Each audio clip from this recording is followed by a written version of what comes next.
Thank you very much for inviting me. And really, in a way, the very introduction itself indicates the need for self-transformation, because every organizer naturally wishes to more or less speak in a way which enhances the ego of the speaker, whereas the call in any spiritual teaching is how to be more and more free of one's ego. So it's a bit of a contradiction, but let me begin by, first of all, reminding everybody of two or three obvious facts. And I will be surprised if any of you would disagree with those facts. One is that according to our contemporary astrophysicists, we have trillions of galaxies in the universe. And we are in a very ordinary galaxy. Even they are not at the center of the galaxy, around a very peripheral star. So for anybody to imagine, which sadly is the general human perspective, but to imagine that I am the center of the universe is totally crazy. We are so far away from anything to do with the center of the universe. As I just said, trillions of galaxies. Secondly, it's quite obvious that I did not create myself. Personally, for me, if I can come back to this obvious fact, even once a day, it almost completely changes my attitude to my own existence, especially as I realize that there are extremely delicate laws, some of which we know, some almost certainly we do not know, that then the suggestion from all the spiritual teachings that the entire universe, including you and I, have been created by the highest level of consciousness. Naturally, the labels vary, whether it's called Brahma or Allah or God or Holy Spirit or simply that, because of the difficulty of describing it. So why have these intelligent, conscious forces using these extremely delicate laws have taken the trouble to create me for a few decades? Whatever I call myself is clearly temporarily here on this planet. So I draw your attention to these very simple, obvious statements. I'll be very surprised if anybody would disagree with what I've just said. And then we have this linguistic habit of saying, I am breathing, as if it was my decision to start breathing, or I created this breathing apparatus, or the air that I need to breathe to stay alive. The obvious fact is I am being breathed, and only for a few decades, to keep this in mind.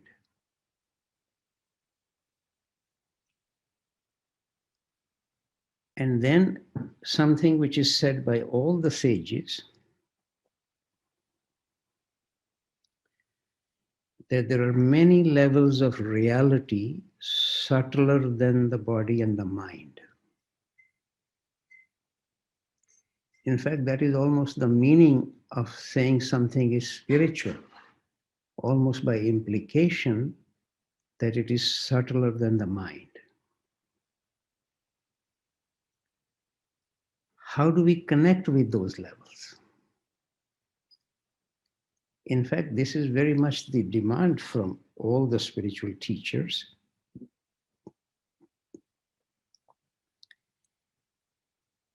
Since most of you, I'm assuming, have a Judeo-Christian background, so I will probably end up giving some more remarks or suggestions from the Judeo-Christian tradition. For example, in the Bible, in the book of Genesis, you read,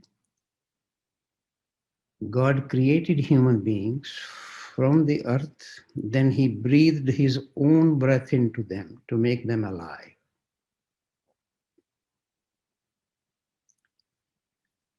It's not my breath keeping me alive. It's the breath of God which is keeping me alive. You can find very similar comments or remarks in the Indian tradition. If any of you are interested, this is one of the remarks of one of the oldest Upanishads. Prana vai Brahma. Prana is Brahma, is the label for the highest reality. Sadly, the contemporary usage of the word breath in the English language, as far as I can understand, does not carry the richness that still is carried by the Chinese word qi and the Sanskrit word prana, which is really an indication that those qi and prana are connecting links between all levels of reality. And that if I can breathe with slightly more awareness than I usually do, then from the same air that everybody is breathing, I can take in subtler or alchemical substances which can connect me to a slightly subtler level. Very much the implication, I don't actually know that, but there is no reason for me to dismiss this. The suggestion that the Christ or the Buddha or any of the contemporary great sages, they can connect with these higher levels subtler than the mind by bringing their subtler and subtler attention to their breathing. So at least take a few moments right now to become aware of your breathing, and it can also assist to slightly quieten the mind, and therefore the possibility of connecting with something subtler than the mind, which is almost the definition of something spiritual. But a simple reminder that the spiritual realm is very large. For example, in the Bible, you have 9 orders of angels. They are all spiritual, but many different levels.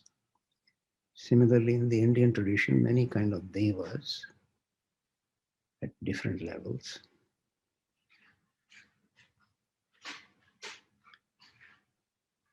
So a little attention to your breathing, that the breathing is taking place, can assist slightly quieten the mind.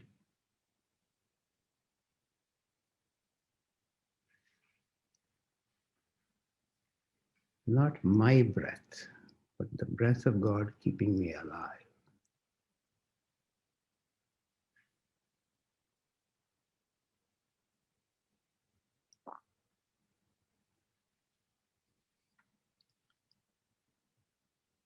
Then I will continue to make a few general remarks, which, at least as far as I am aware, are, to be sure, in slightly different way of speaking, different expressions, but they are enunciated by practically all the great spiritual teachers. Some of these remarks, like the one I just mentioned, there are levels of reality subtler than the mind, and therefore the necessity of quieting the mind. The very first substantial sutra in the Yoga Sutra, which is actually the second sutra in the first chapter, says exactly this, that yoga consists in stopping all the movements of the mind. And particularly in the theosophical context, let me remind you a remark of Madame Blavatsky: mind is the slayer of the truth. So it is really very necessary to find ways, practices to slightly quieten our mind. It more or less seems to belong to the opposing team. It interferes with connecting with anything real. Then the suggestion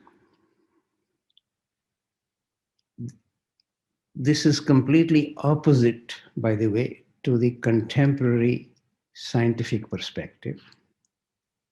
In the contemporary, by contemporary, I really mean starting from the 16th, 17th century, in fact, but it is part of the modern science. According to that, the whole universe has emerged from the primary reality, which is matter, without any consciousness. But according to all the spiritual teachings, the whole universe has actually emerged by involution rather than by evolution. And the involution starting from the highest level of consciousness, then of course the manifested universe, as we can see easily, is manifested at different levels of consciousness. A mosquito may have a different level of consciousness than a human being or a tree. Then very strong suggestion that every level of manifested universe wishes to evolve in order to return home, to return to God, to come to the highest level. Of course, the ultimate goal or the aim is to actually become one with God. But extremely few people in human history are able to honestly say that, as the Christ said, the Father and I are one. Or great sages in India, Yagbalakya, for example, said, I am Brahma. This is extremely rare, but this is the call, that every level of the manifested universe is wishing to evolve. This is almost the meaning of the soul,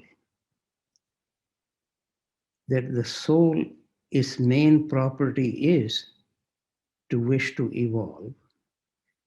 But just as a magnetic needle, its main property or the only property really is to point to the magnetic north. But if there are distracting magnets around, it is unable to do so.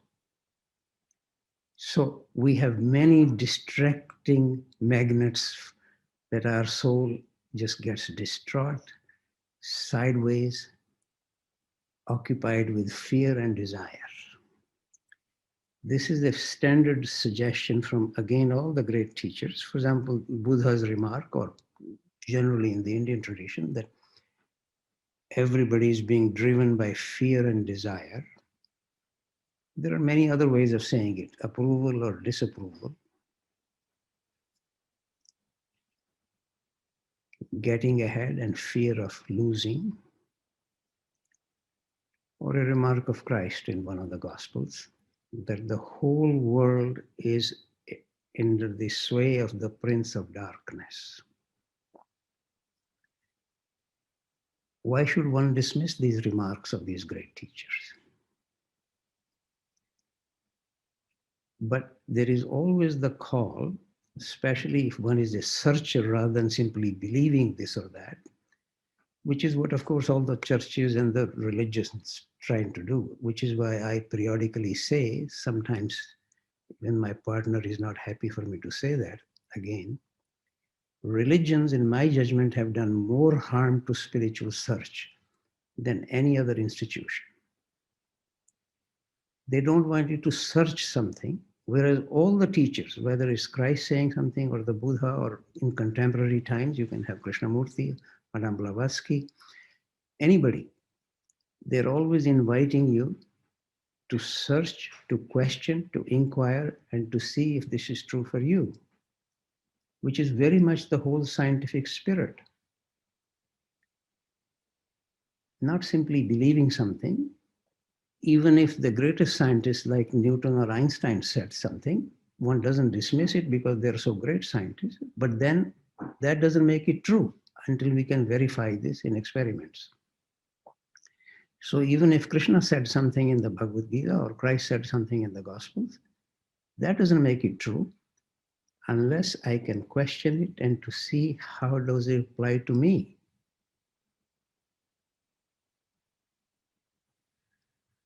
This is very much a call from all the serious spiritual teachers.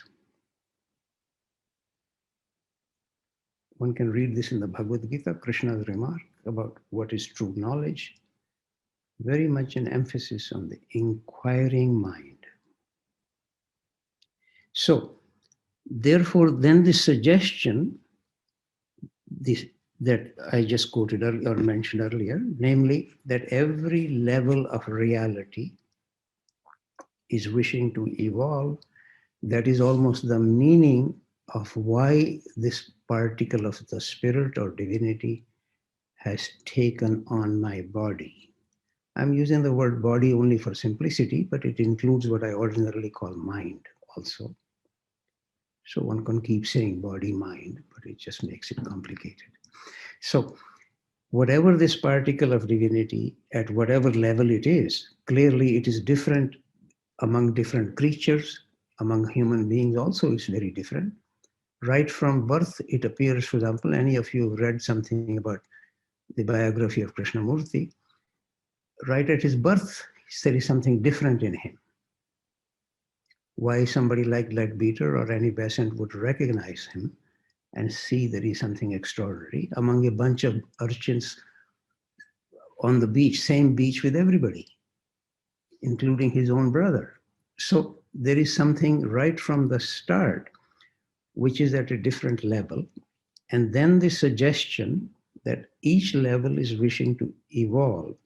That is why it needs the body, so that it can undertake some appropriate action. We have a very classical remark actually of Ishwar Krishna, who is said to be the putative author of Sankhyakarika, just as Patanjali is the so-called author of Yoga Sutras. He said, spirit without the body is lame, body without the spirit is blind. So for this particle of the spirit or divinity to evolve, it needs to undertake some action. Therefore, it's the spirit that has taken on my body. It's not the other way around. There is a tendency in ordinary usage as if my body has the soul. It's actually the other way around. The soul has the body for its own purposes. And the purpose is to evolve so that it can eventually come back home, come back to source, to God. This is not only in the Indian tradition. For example, if you're interested, I could give you references from the Judeo-Christian tradition where this is very much emphasized. But the churches don't like to emphasize this. So it sometimes becomes in the non-canonical gospels, like the Gospel of Philip, Gospel of Thomas. They're not accepted at the ordinary usual level of the churches, which is always trying to appeal to the masses. Whereas all spiritual practice is essentially wishing to make us more and more closer to our real nature. Not just to continue in the occupation with the worldly needs and desires and fears.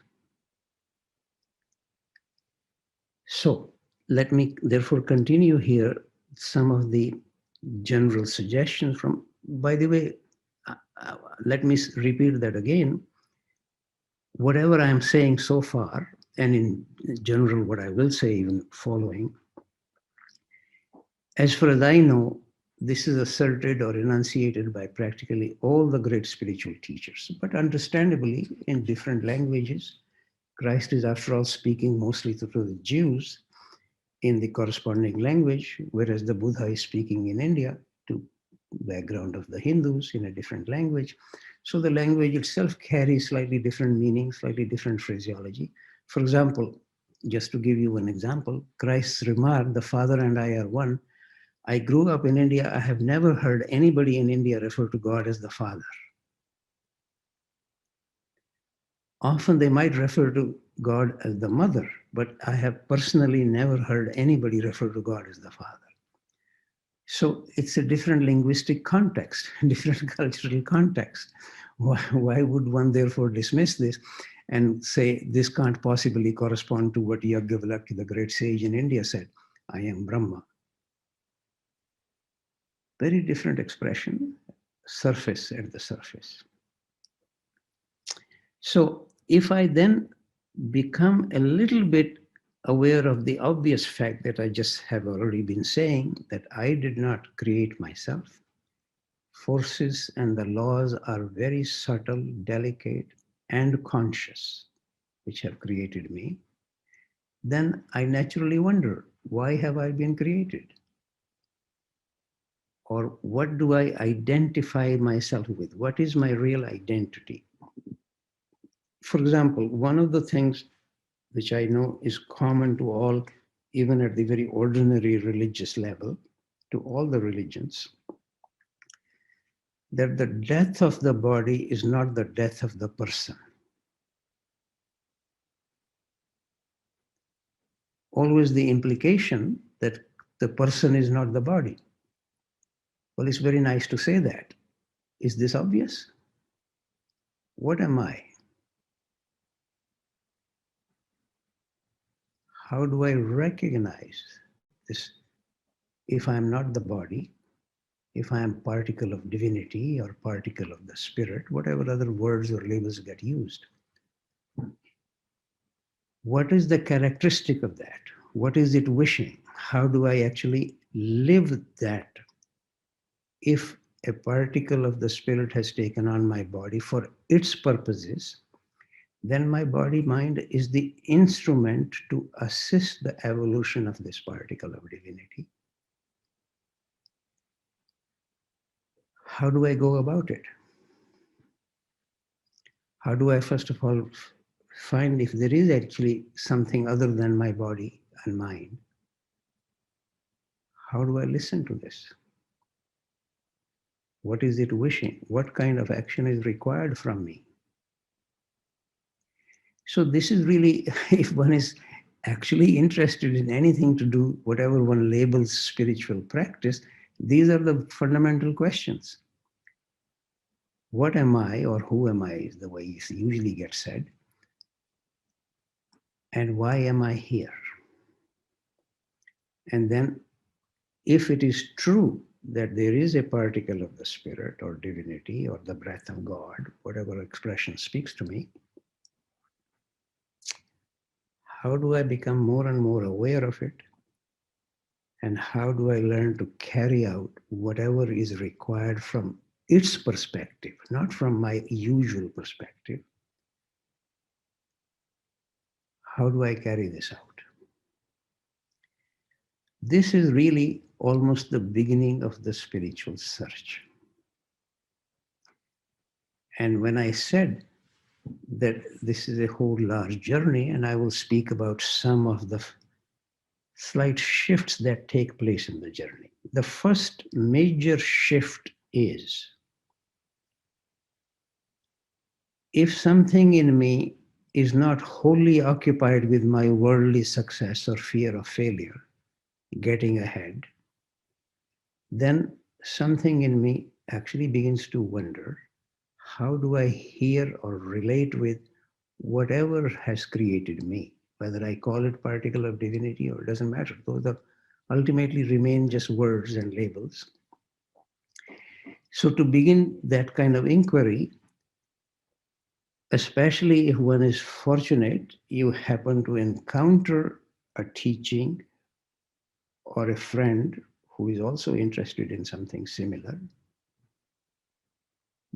If you're fortunate, you might encounter somebody who actually is a little bit more connected with these searches. Then inevitably, one begins with, I have this question, I have that question. Is this true? Who said that? Why should I accept that? And a major shift that takes place in this journey is from I have a question to I am in question. This is the first fundamental shift in the journey of spirituality or any spiritual effort. That I can have many questions endlessly, the whole theological, philosophical occupation. I am sadly as I was introduced earlier, I have been in the philosophy department, religion departments here, there, some well-known universities. I have rarely met a professor of religion who wishes to be religious. It's a whole different occupation. But if something in me is actually alive from a spiritual perspective, the whole question then arises. Sure, I can argue about this, whether St. Paul was influenced by this or not, or one gospel is earlier than the other. Endless argument. Actually, if you're interested, you may be surprised. I was certainly myself surprised. There's the whole Journal of New Testament Studies. You'll find many articles in it, whether St. Peter was left-handed or right-handed. Simply because when he's met by one of the soldiers who has come to arrest Christ, he cuts his left ear. No, sorry, his right ear. So the suggestion is, oh, he must be left-handed. Then another article, oh, no, maybe he came from the back. And then another article, why do you think is he such a coward? Why would he come from the back? Blah, blah, blah. This is what goes on in the department or in the journals of religious studies. Not spiritual search, but odium theologicum, endlessly. So I invite you, if one becomes at all a searcher, this is among the first shift that takes place. I have this question, I have that. There is no limit to this. Endless questions can be asked. But the shift is towards that I am in question. Then another important discovery one makes, that the very strong suggestion from all the sages, any practically oriented sages here I'm speaking about, if that I need to undergo a very radical transformation of the whole of my being, body, mind, heart. We have very classical examples of this. Probably you all know, this is actually in the 3rd chapter of John's Gospel.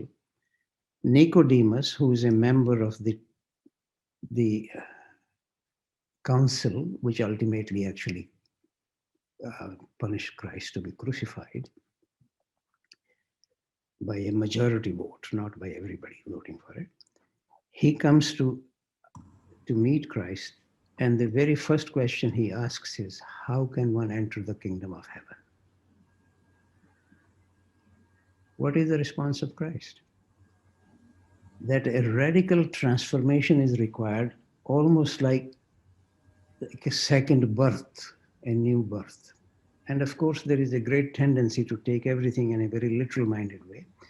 Here is a member of the council, and literally the word Nicodemus means the ruler of men in Greek. So, but here, what is his answer?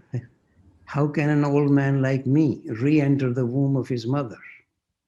This is how he understands the notion of being born again, a second birth. Very strong suggestion, we are all born of flesh, that what is necessary is to born of the spirit. These are the expressions of Christ, by the way. You can happily read this in the, as I just said, the 3rd chapter of John's Gospel. He has other expression, to be born from above, to be born of the spirit. A whole new birth is required. But for that, what is required is such a radical transformation of the whole of my being.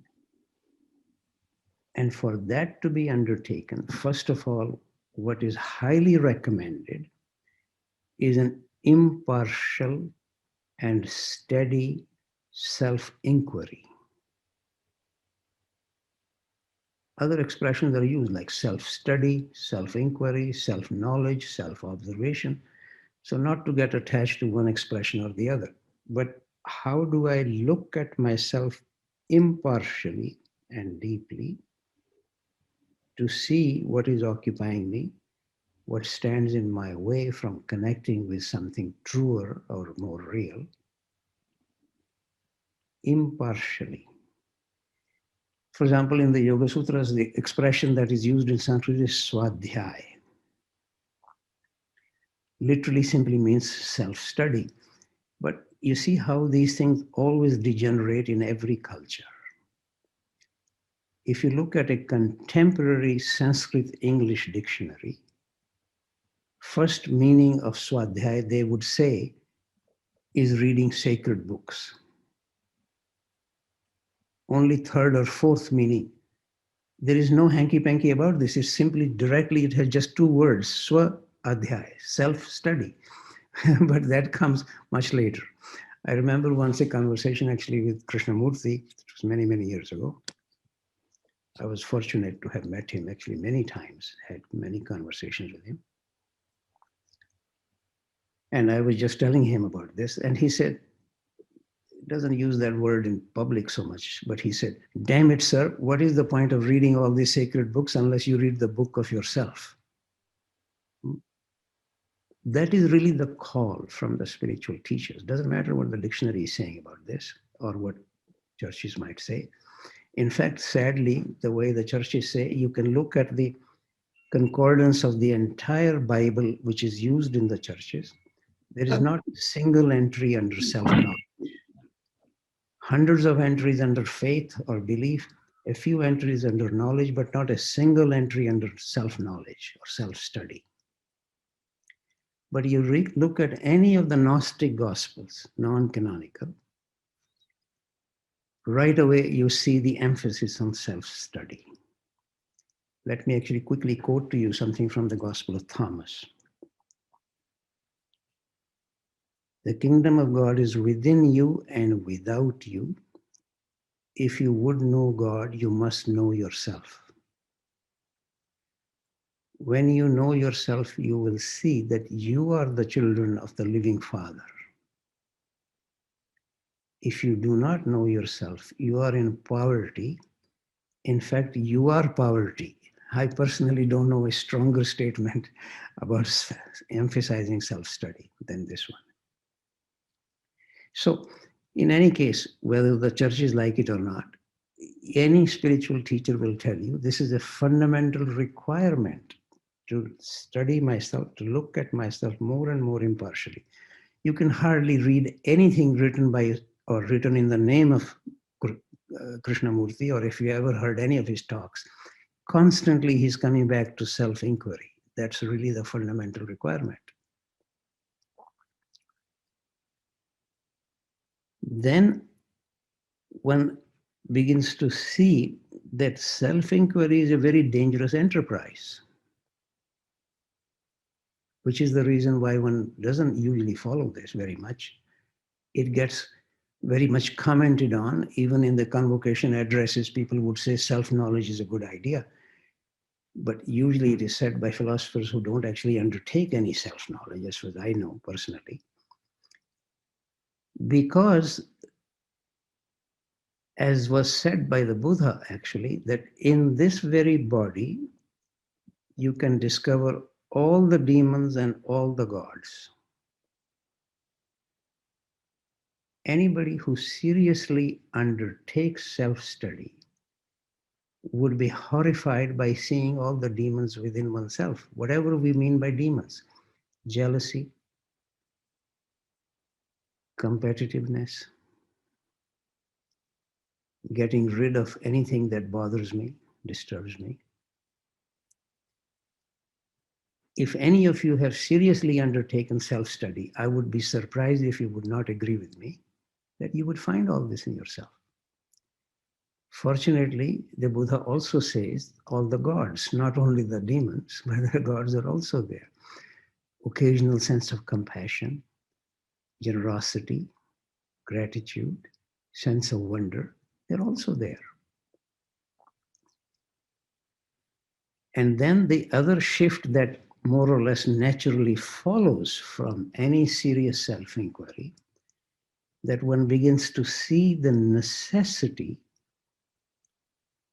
of working with some fellow searchers. Otherwise, there is a very strong tendency for all of us to take things too personally, as if I alone am tortured by the devil. But if one begins to actually seriously exchange with some fellow searchers, then one realizes that it's not only me. Actually, it's a very general idea that deeper I study myself, it very soon becomes the study of the human condition. It's not only Ravi who is in that situation. Every human being has all the demons and all the gods. Partly because this is another fundamental idea, as a matter of fact, that the entire external cosmos, in principle, can be mirrored inside us. So why not the devil? But also the gods. In principle, all of this is mirrored inside us. So this is a very important shift that takes place in one's spiritual journey, to try to find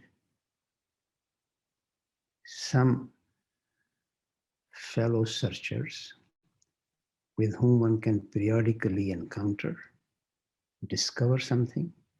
It's like meeting other pilgrims.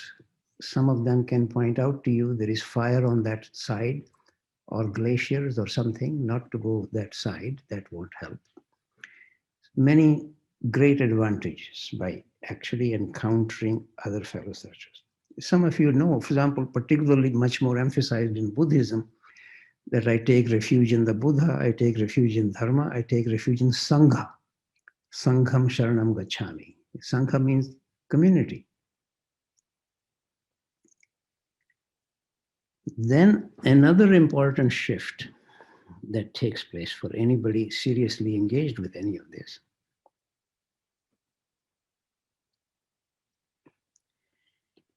is a shift from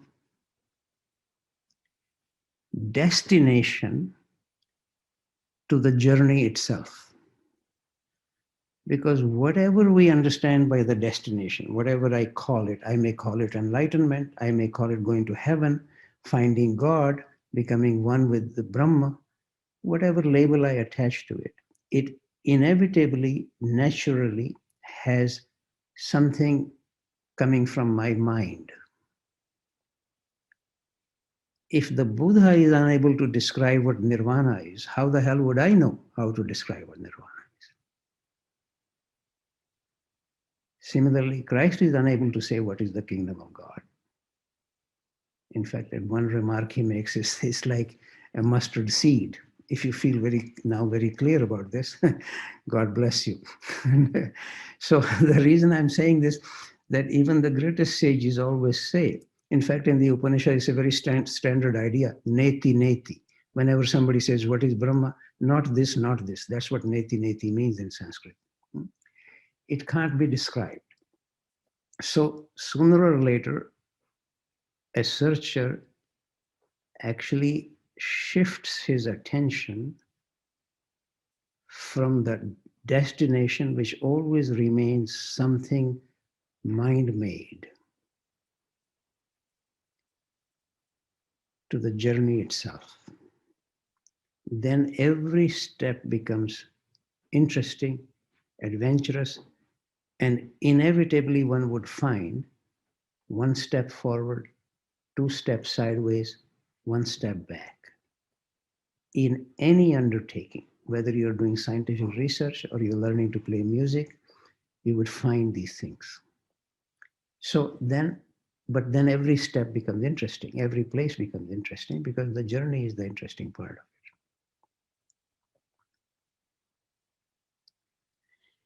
In fact, sometimes this is expressed very strongly. One of my favorite mystics is Meister Eckhart in the Christian tradition. He actually made this remark. If there were a God of whom I had any idea, it will not be worth having him as God.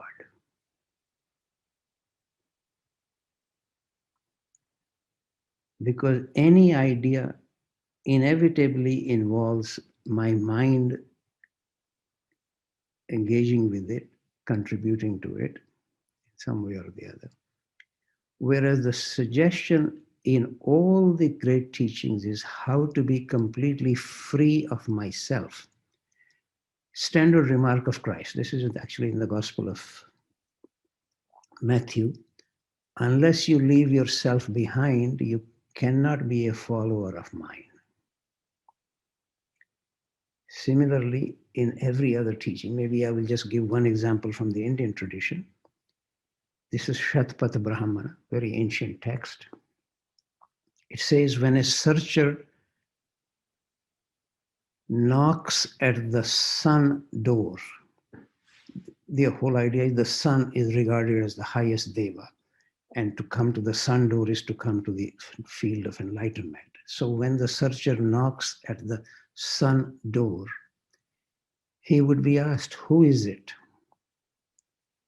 If the answer is anything other than nobody, he may not enter. Very strong suggestion is, how can I become a nobody? Which essentially means, this is not meant to be a harakiri.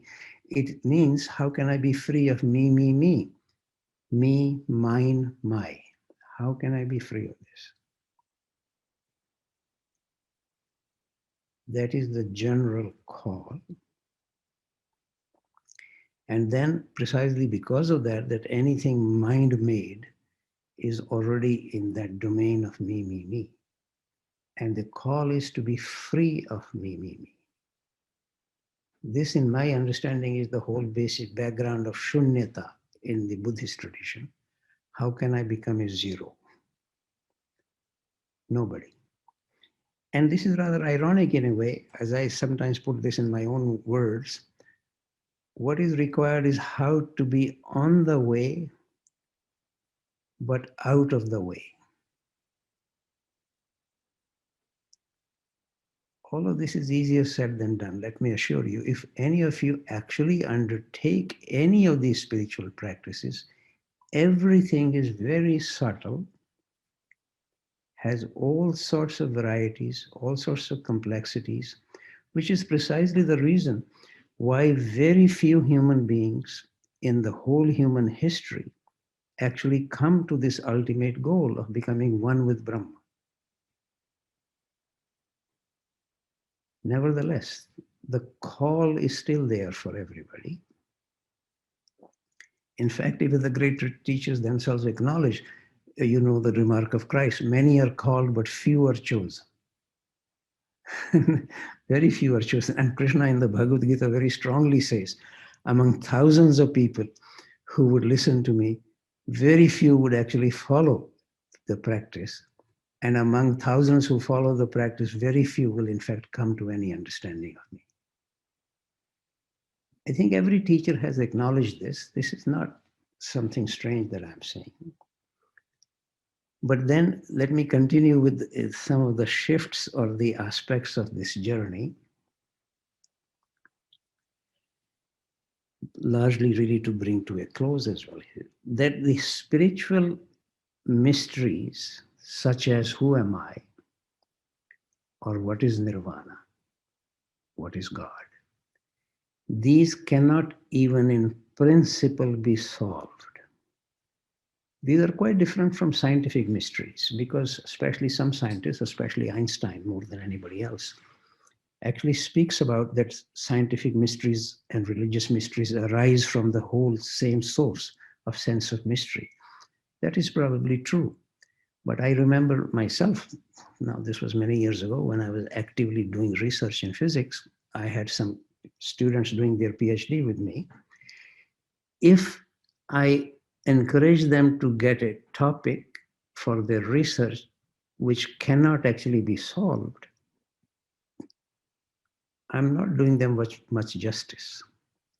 It does occasionally happen that we end up framing a question in physics which strictly speaking cannot be solved because it is wrongly framed, or we don't have sufficient technological development of instruments to be able to actually verify this. So this does occasionally happen, and then the student ends up wasting 2 or 3 years of his PhD work. But spiritual mysteries, even in principle, cannot be solved. Scientific mysteries, at least in principle, can be solved.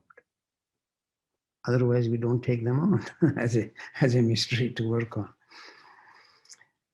Secondly, scientific mysteries are strictly speaking public. If Einstein solved a particular mystery and he publishes it, now I don't need to waste my time trying to figure this out. But one can say, for example, the Buddha, in a manner of speaking, published the Four Noble Truths. It still remains for any individual interested in this to wrestle with this, to see the truth behind this, and to see how he or she can come to whatever one can experience as some aspect of nirvana, which is the call from the Buddha. So it's just because the Buddha solved that mystery doesn't free me from solving it. In that sense, spiritual mysteries always remain individual mysteries, not public. That doesn't mean that public expressions cannot help, which is partly what I meant earlier by saying a sangha, a community, is in a certain way exchanging publicly something that one has understood or one is having difficulty with. But let me really more or less close my remarks so we can have some questions about it, but to just simply to indicate that although the spiritual mysteries cannot be solved, but occasionally they're dissolved. If a person stays in contemplation or engaged in the appropriate activity, then one doesn't deny the mystery, one actually celebrates it. Bach celebrates it with his music, Uday Shankar with his dance, Newton with his physics. Everybody uniquely celebrates it because it's a unique song of praise of God for each person. Not everybody has to do the same thing. Let me close the talk, so I invite some questions with a very short poem, a well-known Indian poet, Rabindranath Tagore. Some of you, I'm sure everybody would know his name. Two countries have their national anthems based on his poems. This is itself a great privilege. He wrote this poem just 13 days before his death in Bengali, which was his mother tongue. But I will say, it's a very short poem. I'll say this in English. In the beginning of my life, with the first rays of the rising sun, I asked, who am I? Now, at the end of my life, with the last rays of the setting sun, I ask, who am I? So you see, the mystery remains. But to imagine that this did not have a radical influence on his whole life, on his poetry, would be completely surprising. So to stay with the mystery is a necessity for transformation of ourselves. But to say this is the solution to it is not possible. So I will stop and invite people to bring your own insight. You don't have to agree with me. In fact, one of my sad thing will be if you just agree with what I say. No, bring your insights, your questions, your own understanding, but also questions if you wish. I mean, you don't have to agree with me. That's not relevant from my point of view.